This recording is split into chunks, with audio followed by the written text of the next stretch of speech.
Assalamualaikum warahmatullahi wabarakatuh. Jumpa kembali di channel Teras Edu, channelnya pendidikan dan pelatihan. Pada tutorial kali ini, saya akan membahas ataupun mengupas tentang mengembangkan perangkat pembelajaran. Dalam mengembangkan perangkat pembelajaran ini, kita akan membahas tentang bagaimana melakukan analisis pekan efektif atau analisis minggu efektif. Kita akan juga membahas tentang bagaimana membuat prota atau program tahunan, promes atau program semester, kemudian merancang KKM atau merumuskan KKM, kemudian bagaimana nanti kita akan membuat silabus, membuat rencana pelaksanaan pembelajaran, yang di situ nanti juga akan ada materi bagaimana tentang merumuskan indikator, bagaimana cara merumuskan indikator pencapaian kompetensi dan tujuan pembelajaran, bagaimana nanti membuat instrumen penilaian, bagaimana kita nanti akan membuat LKPD ataupun media pembelajaran untuk mensupport pembelajaran agar lebih efektif dan efisien. Oleh karena itu, sahabat Teras Edu, silakan perhatikan playlist ya. Playlist video tutorial yang telah disediakan per video. Terima kasih. Assalamualaikum warahmatullahi wabarakatuh.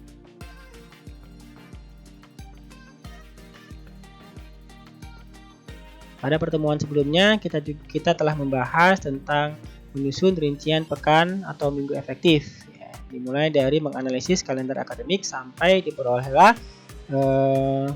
jam efektif dan kita distribusikan ke dalam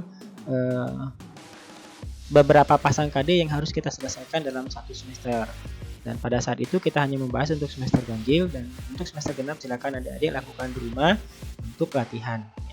Program semester adalah rencana umum pembelajaran mata pelajaran setelah diketahui kepastian jumlah jam efektif dalam satu tahun semester.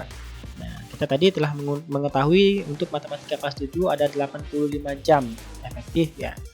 Kemudian penyusunan prota dan promes ini berdasarkan hasil analisis alokasi waktu, rincian minggu efektif yang ditetapkan sebelumnya.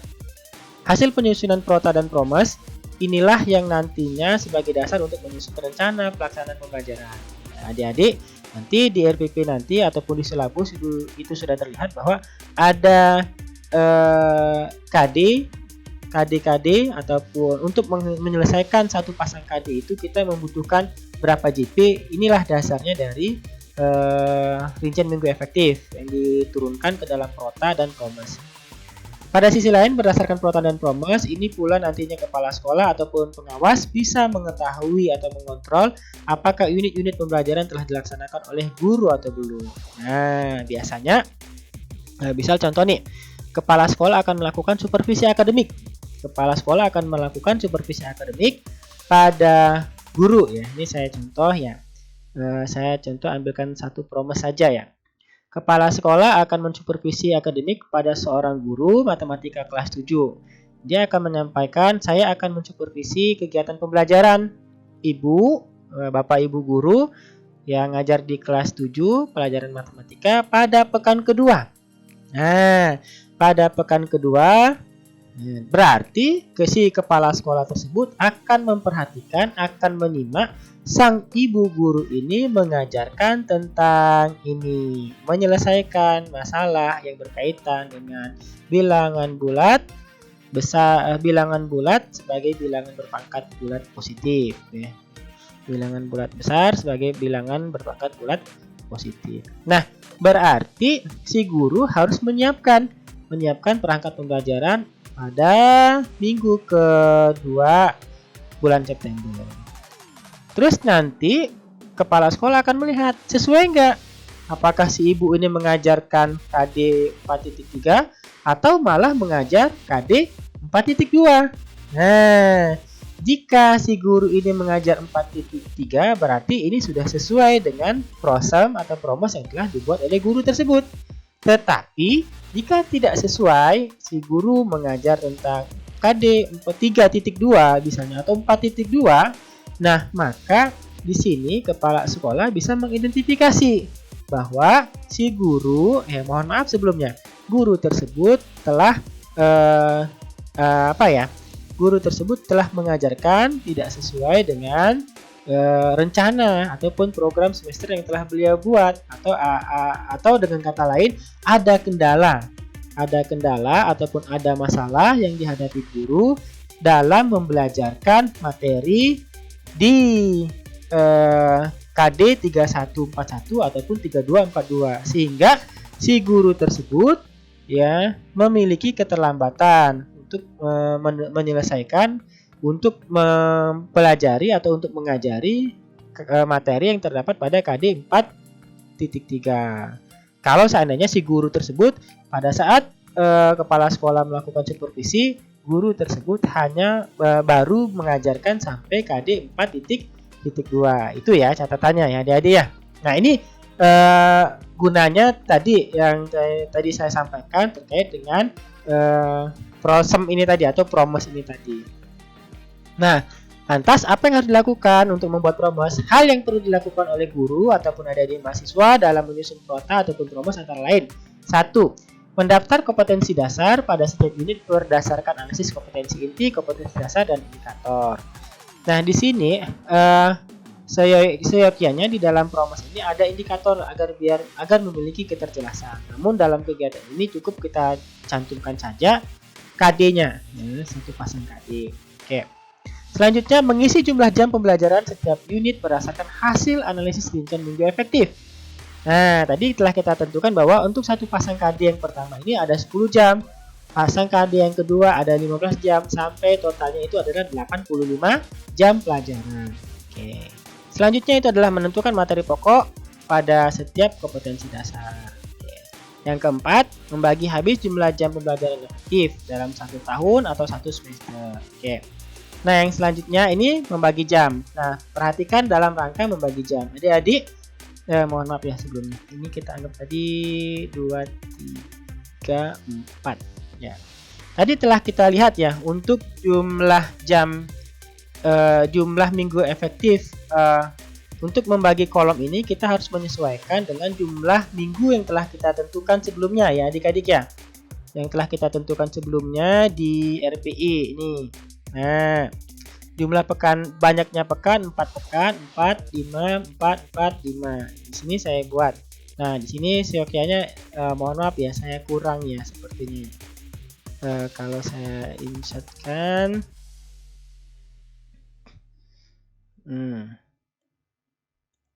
tambah 1, 2, 3, 4. Oke. Dan sini saya buat warna apa ya tadi, hitam ya, agak sedikit hitam, kemudian libur semester genap tadi ya.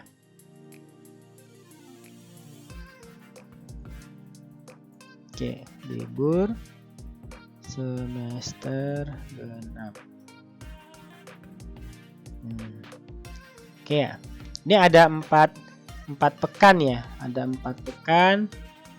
Oke.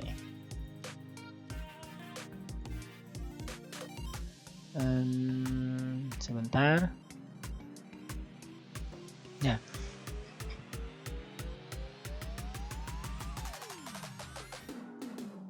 Nah, di sini ada 4 pekan ya. Juli ada 4 pekan, Agustus ada 4 pekan, September 5 pekan, Oktober 4 pekan, November 4 pekan, Desember 5 pekan. Kita perhatikan. Kita perhatikan ya adik-adik ya. Nah, untuk ini mohon maaf nih. Ini saya salah taruh. Oke, September ya seharusnya ya. Jadi ada di September, kemudian Septembernya berapa pekan tadi ya? Septembernya 5 pekan, Oktobernya 4 pekan. Oke. Oktobernya 4 pekan. Oke, berarti di sini yang ditaruh 5-nya ya. Oke. Oke. Nah, untuk membuat prota program semester, penentuannya adik-adik, kita menentukan pertama KD-nya terlebih dahulu 3141. Nah, biasanya setelah kita menuntaskan pasangan KD, kita akan melakukan kegiatan penilaian harian. Ya, penilaian harian untuk siswa kita. Karena itu 10 10 JP ini kita bisa alokasikan 2 JP untuk melakukan penilaian harian ya. Oke. Perhatikan di sini minggu ketiga ya. Minggu ketiga ini kita tulis 5 saja. Ya, mungkin dalam satu minggu itu tidak langsung 5 jam ya, tapi mungkin hari Senin 2 jam, hari Rabu 3 jam. Jadi totalnya satu minggu itu harus 5 jam. Ke bawah dia harus 5, nggak boleh numpuk. Ya, setiap ke bawah dia harus 5 ya. Setiap ke vertikal dia harus 5, horizontal dia harus menyesuaikan dengan jumlah alokasi waktunya. Nanti kalau horizontal dia harus totalnya 10. 5 tambah 3 tambah 2 10 ya. Nanti 10. Nah, untuk pekan keempat adik-adik mahasiswa ini untuk menyelesaikan KD 41 ya. KD 41 di sini 3 JP. Lantas 2 JP-nya kemana? Kita tuliskan di bawahnya. Ya, untuk hari selanjutnya di pekan keempat itu juga itu sebanyak 2 JP untuk penilaian harian. Nah, jumlahnya ini adik-adik mahasiswa ini harus ada 10 JP. Ingat, setiap pekan ini jumlahnya hanya 5, nggak boleh lebih. Maka setelah selesai 5 dia harus pindah ke pekan selanjutnya. Begitu juga dengan KD 32 dan 42. Ini totalnya ada 15 JP. 5 tambah 5 tambah 5 15 turun ke bawah dia harus 5 JP per kolom ya. Per kolom 5 JP. Nah, untuk selanjutnya melaksanakan dan menentukan representasi bilangan. Oke, ini buat 10 JP. Oh, saya belum buat ini, kita buat 3. Ini kita buat 2. Untuk untuk ulangan harian ataupun penilaian harian. Sama kasusnya juga dengan yang selanjutnya.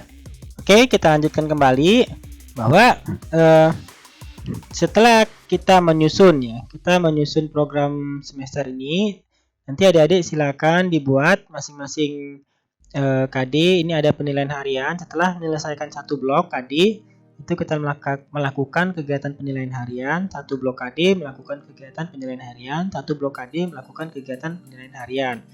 Nah, jadi kita tinggal bagi saja, kita distribusikan JP-JP-nya tadi atau jam pelajarannya tadi sesuai dengan blok-blok yang ada di sebelah kanan ya. Jelas prinsipnya ketika dia menurun ke bawah jumlahnya harus 5 JP, ketika dia horizontal ke kanan maka dia harus jumlahnya sama dengan alokasi waktu. Nah, nanti adik-adik untuk memastikan bahwa kegiatan yang telah kalian susun itu adalah benar, jumlahnya ini total sampai dengan di akhir pekan efektif ini ada 5 JP. Nah, ada 5 JP, totalnya nanti ada 85. Kita jumlahkan 10 tambah 30 40, 40 tambah 40 80, 80 tambah 5 85. Nah, jadi ketika nanti adik-adik memiliki miss ya, saya kasih contoh misalnya, oh ternyata pada saat kondisi yang seperti ini jumlah JP-nya sudah selesai, sudah nggak ada lagi, masih ada 1 minggu. Nah, berarti ada yang keliru dalam mendistribusikan jam pelajaran pada program semester. Silakan nanti dicek kembali. Pokoknya intinya ketika kita telah menyusun program semester ini sudah sesuai atau tidak, maka akhir dari minggu efektif ini kan dari Desember tadi minggu efektifnya ada 1 kali ya di pekan pertama. Maka ini akan menghabiskan 5 JP yang terakhir, itu cadangannya. Jadi total semuanya dari minggu efektif 1 sampai dengan 17 ini tadi.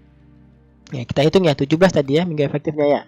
1 2 3 4 5 6 7 8 9 10 11 12 13 14 15 16 17 minggu efektif ini akan menghabiskan 85 JP.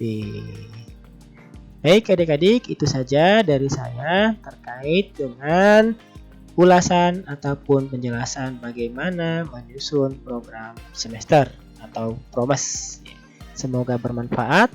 Assalamualaikum warahmatullahi wabarakatuh.